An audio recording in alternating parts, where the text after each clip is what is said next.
No futebol já vimos histórias dignas de roteiro de cinema, e esse foi o caso da trajetória do Clube Atlético Mineiro na Libertadores 2013. Uma trajetória épica e heróica que levou o Galo ao seu primeiro título na maior competição da América. E no vídeo de hoje iremos contar esta história para você. Vencer a Libertadores, principalmente nas décadas mais recentes, se tornou o ápice de qualquer clube brasileiro. Antes de 2013, o Atlético Mineiro jamais havia conseguido vencer a Libertadores. Inclusive, nem tinha chegado na final da competição. Que tristeza! O histórico de participações do Galo na maior competição da América até então se resumia a 4 participações. E uma trajetória que ficou marcada na cabeça dos atleticanos até hoje foi a trajetória do Galo em 1981, em que foi eliminado da Libertadores para o Flamengo na fase de grupos. O alvinegro estava no grupo 3, com Flamengo, Cerro Porteño e Olímpia, e acabou empatando em pontos com o time carioca, na liderança. E foi marcado um jogo entre Flamengo e Galo para definir quem avançaria de fase. Acredite se quiser, esse jogo sequer terminou. Ainda no primeiro tempo, o Flamengo venceu por WO, após o Atlético Mineiro ter 5 jogadores expulsos, isso mesmo. Esse jogo é o famoso jogo da polêmica envolvendo o árbitro José Roberto White, que até hoje é odiado pela torcida do Galo Mineiro. A torcida do Galo lamenta até hoje essa eliminação porque, na época, eles estavam com um baita time e contavam com um dos que é considerado o melhor jogador da história do clube, que é o Reinaldo.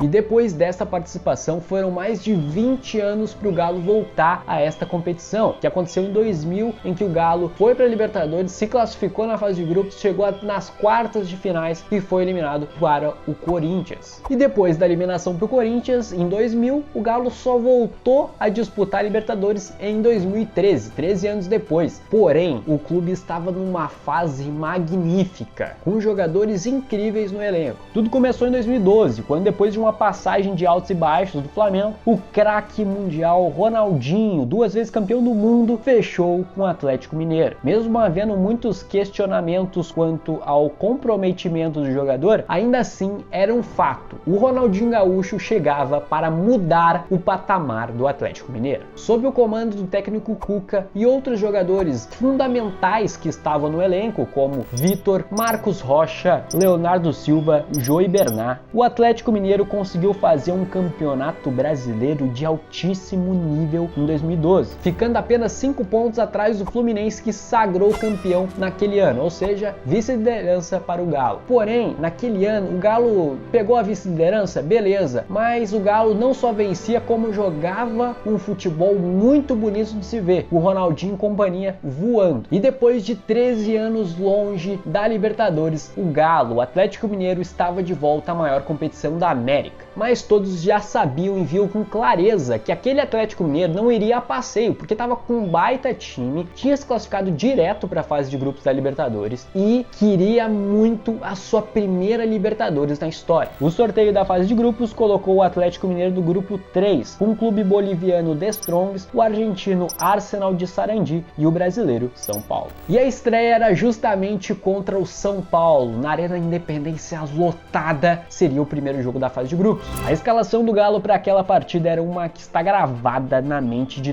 todo torcedor do Alvinegro de Minas. No gol, o lendário goleiro Victor. A defesa era composta por Leonardo Silva e Hever, Marcos Rocha na lateral direita e Júnior César na lateral esquerda. Leandro Donizete, Pierre e Ronaldinho Gaúcho faziam a meiuca. E no ataque, um trio fatal: Bernat, Tardelli e Jô. Com esse time em questão, o Atlético Mineiro já chegou na Libertadores com tudo. Venceu em casa o São Paulo por 2-1 com gols de Hever e Jô. E Ronaldinho numa noite mágica sendo garçom nos 2 gols. Detalhe para um dos gols: Ronaldinho se aproveita de ter ido até Rogério Ceni para beber água do goleiro, recebe a bola de uma cobrança lateral, ou seja, sem impedimento, e dá assistência para o Jô. Eu lembro como se fosse hoje. Essa malandragem do bruxo repercutiu no Brasil inteiro. Alguns chamando o bruxo de muito inteligente, outros de desonesto. Mas uma coisa é certa, foi gol e o povo atleticano ficou muito feliz com isso. E a ótima estreia do Atlético encaminhou o Galo para uma campanha quase perfeita na fase de grupos. O Atlético foi até a Argentina enfrentar o Arsenal de Sarandi e venceu por 5-2. Apesar de ter saído perdendo, o Galo conseguiu a virada com gols de Jô, Tardelli e um hat-trick do Bernat.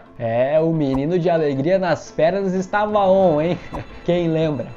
A campanha perfeita do Galão da Massa seguiu, com mais 2 vitórias, contra o The Strongs, 2-1 pro Atlético, e o Arsenal de Sarandi, 5-2, pois é, de novo. E esse segundo jogo contra o Arsenal, no Independência, vale ressaltar essa pintura absurda do Ronaldinho. O homem parece que botou com a mão a bola na gaveta, é incrível. E um gol que mostrava bem o que era o Clube Atlético Mineiro. Além de vencer, era um futebol muito bonito que estava sendo jogado ali. Na rodada final, um ponto curioso: São Paulo e Atlético Mineiro no Morumbi. O Galo já estava classificado para as oitavas, mas acabou perdendo a invencibilidade graças ao tricolor paulista. Se o Atlético Mineiro vencesse ou empatasse aquele jogo, eliminava o São Paulo, já eliminava um grande time da competição. Porém, acabou perdendo no Morumbi por 2-0 com gols de Ademilson e Rogério Ceni de pênalti. Mas mesmo com a derrota, o time de Ronaldinho e companhia ficou com a melhor campanha da Libertadores,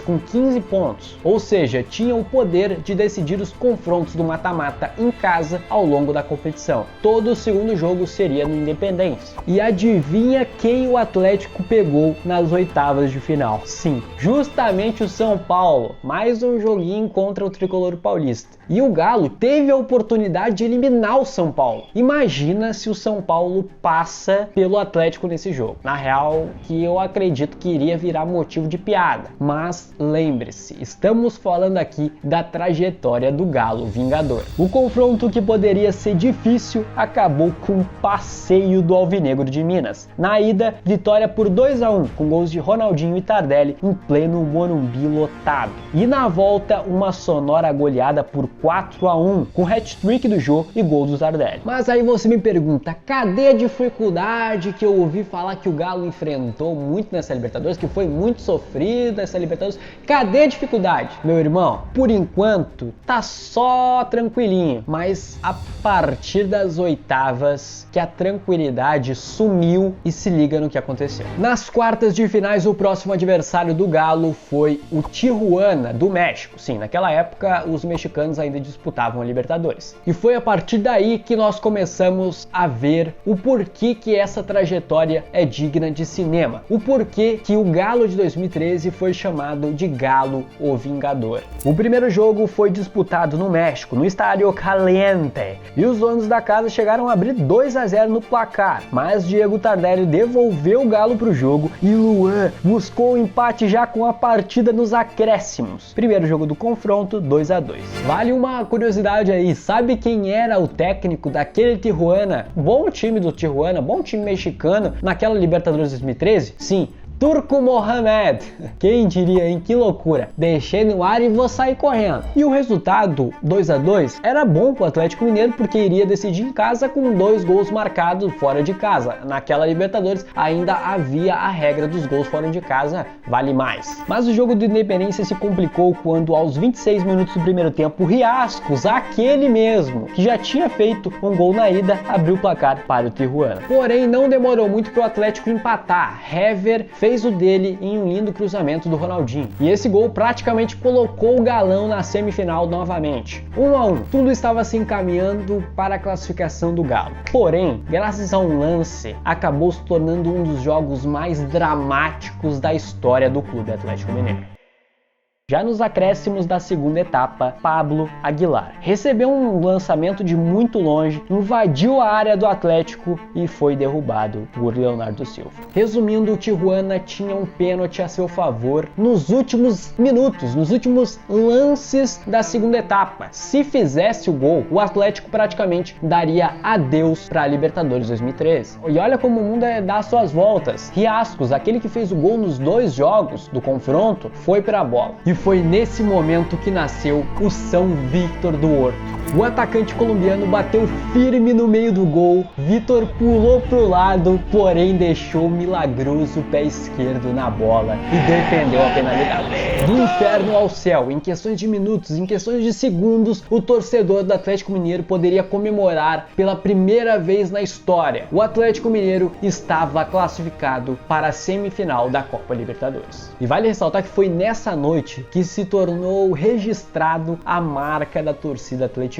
O famoso grito que você com certeza já escutou. Ah, eu acredito! Ah, eu acredito! Mas antes de contarmos a história da semifinal e da final, por favor, se você está gostando do vídeo, se inscreva no nosso canal, nesse botãozinho vermelho que está aqui embaixo, deixe seu like se você gostar do vídeo e principalmente deixe o seu comentário para nós sabermos a trajetória do clube que você quer ver aqui. Se inscreva aí embaixo para ajudar nós a bater a meta de 1000 inscritos, que tá difícil, e a gente batendo essa meta a gente consegue continuar com este conteúdo. E por incrível que pareça, a trajetória, a campanha brilhante do Atlético até então, a classificação heróica para as quartas de finais, não ajudou muito o clube a chegar tão preparado nas semis não, porque também foi difícil de passar. O rival era o Newell's Old Boys da Argentina, e logo no primeiro jogo, o time argentino ganhou de 2-0 no Atlético dentro do Coloso del Parque, com gols de Max Rodrigues e Iscoco. Ou seja, primeiro jogo 2-0 já no confronto na semi, o time argentino foi com uma baita vantagem lá para Minas. Em Minas Gerais, no segundo jogo, Bernat abriu o placar aos 3 minutos de jogo para o Atlético Mineiro. E parecia que os argentinos não iam aguentar a avalanche alvinegra. Mas o Atlético martelava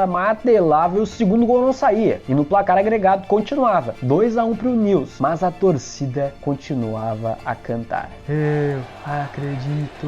Não tinha jeito, parecia que aquela campanha estava escrito. Precisa ser sofrida, precisa ser difícil para o Galo ser campeão. E assim foi. Aos 95 minutos de jogo, exatamente o último lance da partida, Guilherme acertou um chutaço de fora da área e levou a decisão para as penalidades. 2-0 Atlético, 2-0 Newell's lá no Coloso del Parque, vão para os pênaltis. O primeiro jogador a perder foi Jô, que bateu para fora a terceira cobrança do Galo, mas Milton Casco do Newell's também jogou a bola para fora na partida seguinte. Richarlison aproveitou a onda e isolou a sua cobrança também. Mas novamente, meu irmão, o Newell's desperdiçou a chance de assumir a frente e cruzado, chutou para longe da meta. Depois de Ronaldinho converter sua cobrança, adivinha quem apareceu novamente? São Victor. Pegou a cobrança de nada mais nada menos que Max Rodrigues e classificou o Galo dessa vez para a primeira final da Libertadores em sua história. Histórico, meu irmão, histórico, cara. São Victor salvou de novo, o cara era demais, pô. E o Olímpia do Paraguai era o último adversário que separava o Galo da taça mais importante da América. E novamente, os deuses do futebol preferiram que o Galo passasse sufoco mais uma vez, cara. Porque de novo, pela terceira eliminatória seguida, o Galo saiu perdendo por 2-0, derrotado no Defensores del Chaco, na partida de ida da grande decisão. 2-0 para o Olímpia com gols de Alejandro Silva e Pitoni. E nesse jogo, o Galo também perdeu seu grande volante, uma das peças fundamentais. Um dos pilares daquela equipe foi expulso. Richarlison estava fora do jogo decisivo.